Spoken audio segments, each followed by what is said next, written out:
Hello friends, വാർ കീവേഡിൻ്റെ issues ആയിരുന്നു നമ്മൾ നേരത്തെ പറഞ്ഞിരുന്നത്. ഈ ഇഷ്യൂസ് എങ്ങനെയാണ് ലെറ്റും കോൺസും കീവേഡ് യൂസ് ചെയ്തുകൊണ്ട് നമുക്ക് സോൾവ് ചെയ്യാൻ പറ്റുന്നതെന്ന് നോക്കാം. അപ്പോൾ നമ്മൾ പറഞ്ഞിരുന്ന ഇഷ്യൂസ് എന്തായിരുന്നു?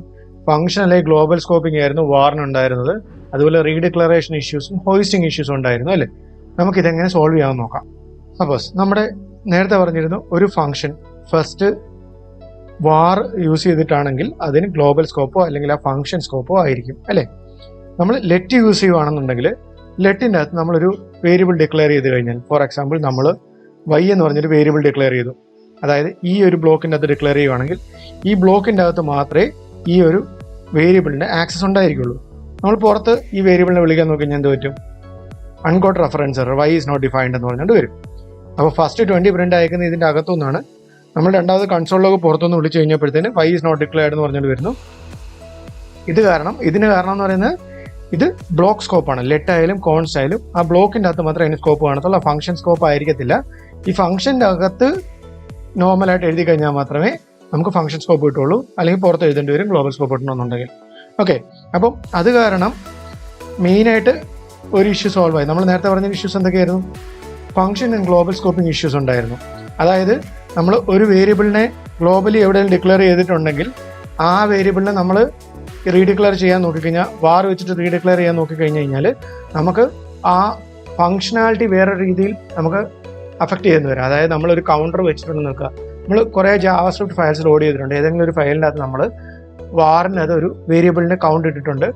ആ കൗണ്ട് നമ്മൾ വീണ്ടും അവിടെ യൂസ് ചെയ്തിട്ടുണ്ടെന്ന് അറിയാതെ നമ്മൾ വേറെ ഏതെങ്കിലും ഫംഗ്ഷൻ്റെ അകത്ത് യൂസ് ചെയ്യാൻ നോക്കുകയാണെന്നുണ്ടെങ്കിൽ അത് റീഡിക്ലെയർ ചെയ്യുന്ന കാരണം ഇത് നമുക്ക് ഇൻറ്റൻഡഡ് റിസൾട്ട് കിട്ടണമെന്നില്ല. പക്ഷേ നമ്മൾ ലെറ്റ് വെച്ച് യൂസ് ചെയ്യുകയാണെന്നുണ്ടെങ്കിൽ ഇവിടെ നമ്മൾ എക്സാമ്പിൾ പറഞ്ഞു കഴിഞ്ഞാൽ നമ്മൾ ഇതേ കണ്ടീഷൻ നമ്മൾ ലെറ്റ് വെച്ച് യൂസ് ചെയ്യണം.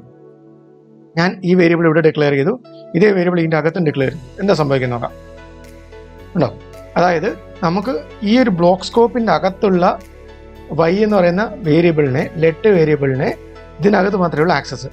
അതുകൊണ്ട് തന്നെ ഈ കൺസോളിലൊക്കെ y പ്രിന്റ് ചെയ്തപ്പോൾ 20 വന്നു, പുറത്ത് കൺസോളിലൊക്കെ y പ്രിന്റ് ചെയ്തപ്പോൾ 12 വന്നു. അതിന് കാരണം ഈ ഫംഗ്ഷൻ സ്കോപ്പിലുള്ള y എന്ന് പറയുന്നതിൻ്റെ വാല്യൂ 12 ആണ്. ഈ ഒരു ബ്ലോക്ക് സ്കോപ്പിലുള്ള y-യുടെ വാല്യൂ 20 ആണ്. അപ്പം അതിപ്പോൾ ഇതിൻ്റെ അകത്തുള്ളത് മാത്രമേ ഇതിന് ആക്സസ് കിട്ടത്തുള്ളൂ. അപ്പം ലെറ്റോ കോൺസ്റ്റോ ആണെന്നുണ്ടെങ്കിൽ ബ്ലോക്ക് സ്കോപ്പ് ആയിരിക്കും അതിൻ്റെ സ്കോപ്പ് എന്ന് പറയുന്നത്. അതിനാൽ തന്നെ ഗ്ലോബൽ സ്കോപ്പിലോ അല്ലെങ്കിൽ ഫംഗ്ഷൻ സ്കോപ്പിലോ ഉള്ള വേരിയബിൾസിന് ഇഷ്യൂസ് ഉണ്ടാകത്തില്ല. അതുകൊണ്ട് തന്നെ കുറച്ചുകൂടെ പ്രെഡിക്റ്റബിലിറ്റി നമുക്ക് കൂടും. ഇതാണ് രണ്ട് കാര്യങ്ങൾ പറഞ്ഞത്. മൂന്നാമത്തെ കാര്യം പറഞ്ഞു കഴിഞ്ഞാൽ ഹോയിസ്റ്റിങ്ങിൻ്റെ ഇഷ്യൂ. ഹോയിസ്റ്റിങ്ങിൻ്റെ ഇഷ്യൂ നമ്മൾ പറഞ്ഞിരുന്നു, വാറിലാണെന്നുണ്ടെങ്കിൽ ആ ഫംഗ്ഷൻ്റെയോ അല്ലെങ്കിൽ ആ ഒരു ഗ്ലോബൽ സ്കോപ്പിലേക്കോ ടോപ്പിലേക്ക് ഇതിൻ്റെ വേരിയബിൾ ഡിക്ലറേഷൻ, ഫംഗ്ഷൻ്റെ പേരുകൾ അങ്ങനെയുള്ളതെല്ലാം കൊണ്ടിടുന്നത് കാരണം നമ്മൾ ഇതിനെ ഡിക്ലറേഷൻ വേരിയബിൾസിനെയും ഫംഗ്ഷൻസിനെയും എല്ലാം ടോപ്പിലേക്ക് കൊണ്ടിടുന്നത് കാരണം നമുക്കത് ഡിക്ലെയർ ചെയ്യുന്നതിന് മുമ്പ് തന്നെ ഫംഗ്ഷനെ കോൾ ചെയ്ത് കഴിഞ്ഞാൽ അല്ലെങ്കിൽ വേരിയബിളിനെ കോൾ ചെയ്ത് കഴിഞ്ഞാൽ നമുക്ക് അൺഡിഫൈൻഡ് എന്നുള്ള വാല്യൂ കിട്ടും. എറർ അല്ല ലഭിക്കുന്നത്. അതിനാൽ തന്നെ എറർ ലഭിക്കാത്തതിനാൽ നമ്മൾ വിചാരിക്കും ഇങ്ങനെ ഒരു വേരിയബിൾ ഉണ്ട്, ഇത് ഓൾറെഡി ഡിക്ലെയർഡ് ആണ് എന്നൊക്കെ വിചാരിച്ചുകൊണ്ട് നമ്മൾ മറ്റ് ഓപ്പറേഷൻസ് ചെയ്ത് കഴിഞ്ഞാൽ നമ്മുടെ ഇൻറ്റൻഡഡ് റിസൾട്ട് കിട്ടണമെന്നില്ല. അത് നമ്മൾ പ്രതീക്ഷിക്കാത്ത റിസൾട്ടായിരിക്കും നമുക്ക് കിട്ടുന്നത്. പക്ഷേ നമുക്ക് ലെറ്റോ കോൺസ്റ്റോ ആണെന്നുണ്ടെങ്കിൽ നമ്മൾ റീഡിക്ലെയർ ചെയ്ത് കഴിഞ്ഞാൽ ബ്ലോക്ക് സ്കോപ്പിലാണെങ്കിൽ ആ ഒരു സ്കോപ്പിൻ്റെ അകത്ത് മാത്രമേ ആ വേരിയബിൾ ഉണ്ടായിരിക്കുള്ളൂ. പുറത്തുള്ള വേരിയബിളിന് വേറെ സ്കോപ്പായിരിക്കും. അപ്പോൾ ആ ഒരു ഇഷ്യൂവും ഇല്ല. ജാവാസ്ക്രിപ്റ്റിലെ വാർ കീവേഡ് എല്ലാം നമ്മുടെ ഹോയിസ്റ്റിങ്ങിന് ഇരയാവുമെന്ന് പറഞ്ഞതായിരുന്നു അല്ലേ. പക്ഷേ നമ്മുടെ ലെറ്റിനും കോൺസ്റ്റും എന്താണ് അവസ്ഥ? ലെറ്റും കോൺസ്റ്റും ആണെങ്കിൽ അതും ഹോയിസ്റ്റ് ചെയ്യപ്പെടും. പക്ഷേ ഇത് ഇൻ്റർവ്യൂസിന് ചോദിക്കാൻ ചാൻസ് ഉള്ളൊരു ക്വസ്റ്റ്യനാണ്.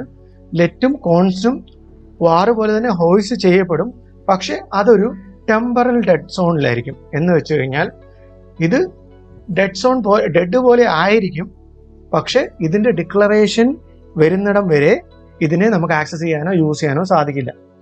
ഹോയിസ്റ്റ് ചെയ്യപ്പെടും, അതായത് ലെറ്റ് ആയാലും കോൺസ്റ്റ് ആയാലും ഹോയിസ്റ്റ് ചെയ്യപ്പെടും, പക്ഷെ അതിനെ യൂസ് ചെയ്യാനായിട്ട് സാധിക്കില്ല അൺടിൽ അതിൻ്റെ ഡിക്ലറേഷൻ വരുന്നത് വരെ. ഓക്കെ, പക്ഷെ വാർ ആണെന്നുണ്ടെങ്കിൽ അതിനെ ഡിക്ലെയർ ചെയ്യുന്നതിന് മുമ്പ് തന്നെ നമ്മൾ എഴുതി വെച്ചിട്ടുണ്ടെങ്കിൽ വാർ കീവേഡിൽ ഒരു വേരിയബിളിനെ എഴുതി വെച്ചിട്ടുണ്ടെങ്കിൽ അതിനെ നമുക്ക് യൂസ് ചെയ്യാൻ സാധിക്കും. അൺഡിഫൈൻഡ് ആയിരിക്കും വാല്യൂ എന്നേ ഉള്ളൂ. ക്ലിയർ ആയോ? ആരോ ഫംഗ്ഷന് മുമ്പ് എന്താണ് സംഭവിച്ചിരുന്നത്? നമുക്ക് ദിസ് കീവേഡിന് കുറേ പ്രശ്നങ്ങളുണ്ടായിരുന്നു. അതായത് ദിസ് യൂസ് ചെയ്യുന്നതിന് കുറേ പ്രശ്നങ്ങളുണ്ടായിരുന്നു. നമുക്ക് എന്താ പ്രശ്നങ്ങളെന്ന് നോക്കാം ഫസ്റ്റ്. ഓക്കെ, നമ്മൾ ഒരു ഫംഗ്ഷൻ എഴുതി ഹൂ അമ്മ എന്ന് പറഞ്ഞൊരു ഫംഗ്ഷൻ എഴുതിയിട്ട് അതിൽ കൺസോൾ ലോഗ് ദിസ് കൊടുത്തു കഴിഞ്ഞാൽ, ദിസ് കീവേഡ് കൊടുത്തു കഴിഞ്ഞാൽ ഈ ദിസ് റെഫർ ചെയ്യുന്നത് ഗ്ലോബൽ ഒബ്ജക്റ്റിന് വേണ്ടിയായിരിക്കും. അതായത് ഗ്ലോബൽ ഒബ്ജക്റ്റ് വിൻഡോയ്ക്ക് വേണ്ടിയായിരിക്കും മിക്കപ്പോഴും ഈ ദിസ് റെഫർ ചെയ്യുന്നത്. നമ്മൾ ഈ ഹുവാമായി കോൾ ചെയ്ത് കഴിഞ്ഞാൽ നമ്മൾ എന്താണോ നമ്മുടെ എൻവയോൺമെൻറ്റ്, ഏത് എൻവയോൺമെൻറ്റിൽ നിന്നാണോ നമ്മൾ വിളിക്കുന്നത് ആ എൻവയോൺമെൻറ്റ് ആയിരിക്കും യൂഷ്വലി ഇതിൻ്റെ ദിസ് എന്ന് പറയുന്നത് ഔട്ട്പുട്ട് ചെയ്യുന്നത്. ഈ കൺസോൾ ലോഗ് ഔട്ട്പുട്ട് ചെയ്യുന്നത് ആ ഒരു എൻവയോൺമെൻറ്റ് ആയിരിക്കും. ഞാൻ എക്സാമ്പിൾ കാണിച്ചു തരാം, അപ്പോൾ ക്ലിയർ ആവും.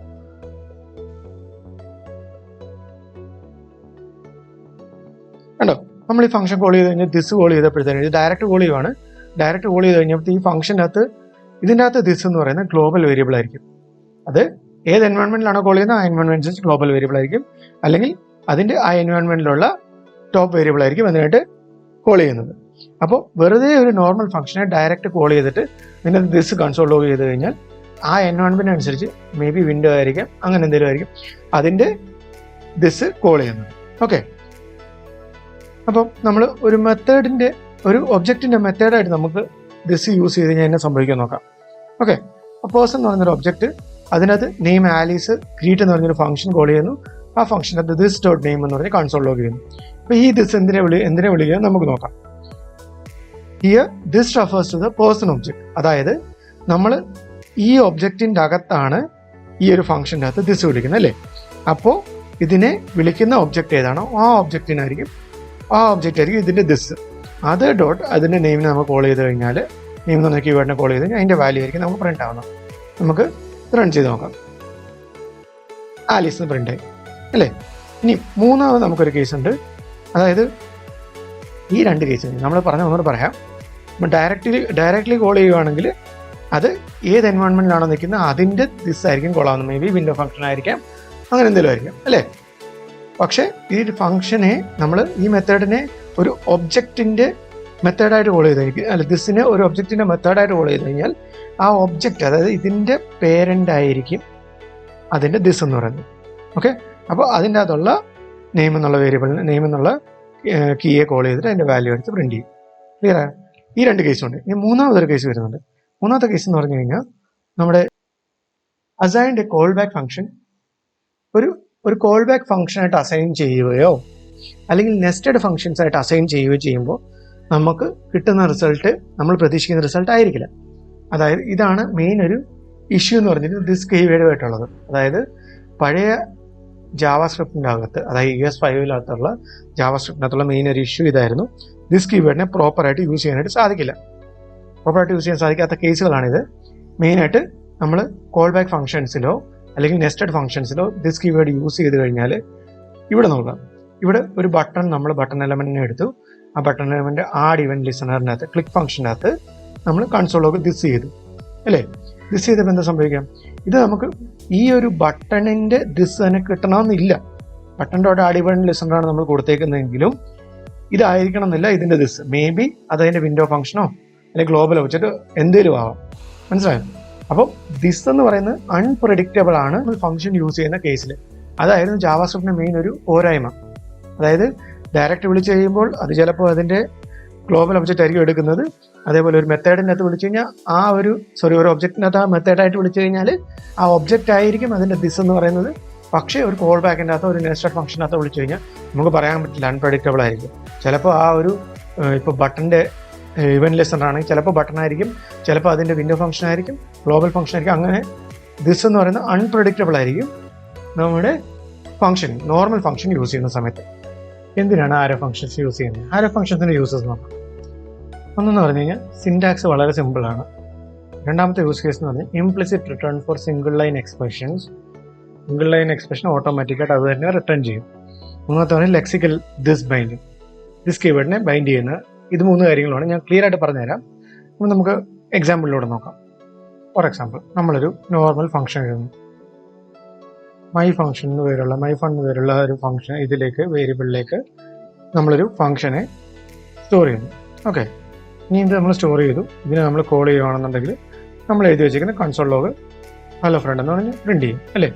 ഇതേ സാധനം നമുക്ക് ആരോ ഫംഗ്ഷനായിട്ട് എങ്ങനെ എഴുതാമെന്ന് നോക്കാം. ഓക്കെ, നമുക്കിതൊന്ന് കമൻറ്റ് ചെയ്യാം. ആരോ ഫംഗ്ഷൻ ആക്കുകയാണെന്നുണ്ടെങ്കിൽ let my fun equal to നമ്മളൊരു കേർലി ബ്രാക്കറ്റ് കൊടുക്കും, ഒരു ആരോ ഫംഗ്ഷൻ കൊടുക്കും, ഒരു നോർമൽ ബ്രാക്കറ്റ് കൊടുക്കും. ഓക്കെ, എന്നിട്ട് ഇതിൽ console log hello my friend എന്ന് കൊടുക്കുക.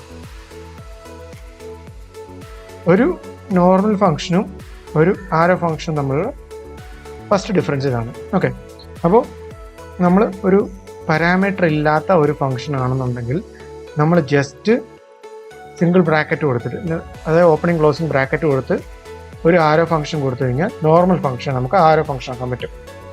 ഒന്നാമത്തെ കാര്യം. ഇനി നമുക്ക് ഇതിൻ്റെ അകത്ത് ഒരു പാരാമീറ്റർ കൊടുക്കണമെന്ന് വിചാരിക്കുക. പാരാമീറ്റർ കൊടുക്കണമെങ്കിൽ നമ്മൾ എന്താ ചെയ്യുക? നമ്മളിവിടെ ഒരു ഈ ഫംഗ്ഷനാണ് നമ്മൾ തന്നെ എഴുതുന്നത്. നമുക്കിത് കമൻറ്റ് ചെയ്യാം. ഇത് മറ്റേ ഫംഗ്ഷൻ നോക്കാം. ഈ ഫംഗ്ഷനാണ് നമ്മൾ പാരാമീറ്റർ എങ്ങനെ കൊടുത്തതിന് പാരാമീറ്റർ കൊടുക്കണമെന്ന് നമ്മളൊരു ടെസ്റ്റ് എന്ന് പറഞ്ഞൊരു വേരിയബിൾ കൊടുക്കുകയാണ്. ടെസ്റ്റ് എന്ന് പറഞ്ഞ വേരിയബിളിലേക്ക് നമ്മൾ ഈ വേരിയബിളിൽ നമ്മൾ ഈ കൺസോൾ ലോഗിലൂടെ പ്ലസ് കൊണ്ട് ആഡ് ചെയ്യുകയാണ് അല്ലേ. അങ്ങനെ വരുമ്പോൾ നമ്മൾ ഇതിനകത്ത് ആ ടെസ്റ്റിനുള്ള വാല്യൂ കൊടുക്കണം. അപ്പം ഞാൻ എൻ്റെ പേര് തന്നെ കൊടുക്കുകയാണ് ജോബ്സ്. സേവ് ചെയ്ത് കഴിഞ്ഞാൽ എന്ത് പറ്റും? ഹലോ ഫ്രണ്ട് ജോബ്സ് എന്ന് വരും അല്ലേ. ഇങ്ങനെയാണ് നോർമൽ ഫംഗ്ഷൻ നമ്മൾ എന്ത് കൊടുക്കുന്നത്? പാരാമീറ്റേഴ്സ് പാസ് ചെയ്ത് കൊടുക്കുന്നത്. രണ്ട് പാരാമീറ്റർ ഉണ്ടെങ്കിലും ജസ്റ്റ് 2 എന്ന് കൊടുത്തു കഴിഞ്ഞാൽ 2 പാരാമീറ്റർ ഉണ്ട്. എൻ്റെ ലാസ്റ്റ് നെയിം ഞാൻ കൊടുക്കുവാണെങ്കിൽ just 2 സേവ് ചെയ്ത് കഴിഞ്ഞാൽ പറ്റും എൻ്റെ ഫുൾ നെയിം അങ്ങനെ വന്നു അല്ലേ. 2 പാരാമീറ്റേഴ്സ് ഉണ്ടെങ്കിൽ. ഇനി നമുക്ക് ഇത് ആരോ ഫംഗ്ഷൻ വെച്ചിട്ട് എങ്ങനെ ചെയ്യുന്നത് നോക്കാം. ആരോ ഫംഗ്ഷൻ ആണെങ്കിൽ ഞാൻ നേരത്തെ പറഞ്ഞോട്ട് തന്നെ ഇത് മാൻഡേറ്ററി ആണ്. അതായത് നമ്മുടെ വേരിയബിൾ ഈക്വൽ ടു വേരിയബിളിലേക്ക് നമ്മൾ അസൈൻ ചെയ്യുന്നില്ലേ, അതിൻ്റെ അകത്ത് ഈ ബ്രാക്കറ്റ് മാൻഡേറ്ററി ആണ്, ഈ ആരോ ഫംഗ്ഷൻ മാൻഡേറ്ററി ആണ്.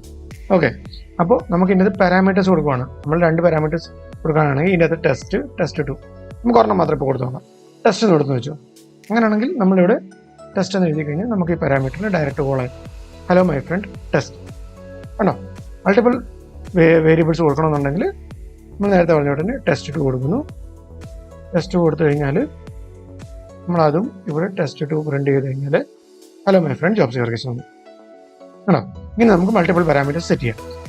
ഇനി ഞാനിത് സിംഗിൾ മെത്തേഡാക്കും. സിംഗിൾ വേരിയബിൾ മാത്രം പാസ് ചെയ്ത് കൊടുക്കുന്നു. നമ്മൾ നേരത്തെ പറഞ്ഞുകൊണ്ട് ടെസ്റ്റ് വന്നു. അപ്പോൾ ഇതിൻ്റെ ആവശ്യമില്ല. നമ്മൾ ടെസ്റ്റ് ഫസ്റ്റ് നെയിം മാത്രം കൊടുത്തു, ടെസ്റ്റ് എന്ന് പറഞ്ഞ് പാസ് ചെയ്ത് കൊടുത്തു. അങ്ങനെ ഒരു വേരിയബിൾ മാത്രമാണെന്നുണ്ടെങ്കിൽ നമുക്ക് ഈ സ്ക്വയർ ബ്രാക്കറ്റ് ഒമിറ്റ് ചെയ്യാൻ പറ്റും. സ്ക്വയർ ബ്രാക്കറ്റ് എടുത്തുകൊണ്ടെങ്കിൽ ഡയറക്റ്റ് വേരിയബിൾ മാത്രം കൊടുത്താൽ മതി. അങ്ങനെയാണെന്നുണ്ടെങ്കിലും നമുക്ക് സെയിം റിസൾട്ട് കിട്ടും. ഇത്രയും കാര്യങ്ങൾ ക്ലിയർ ആയെന്ന് വിചാരിക്കുന്നു. ഇനി നമുക്ക് അടുത്തതായിട്ട് നമുക്ക് ക്ലാസ്സസ് പഠിക്കാം.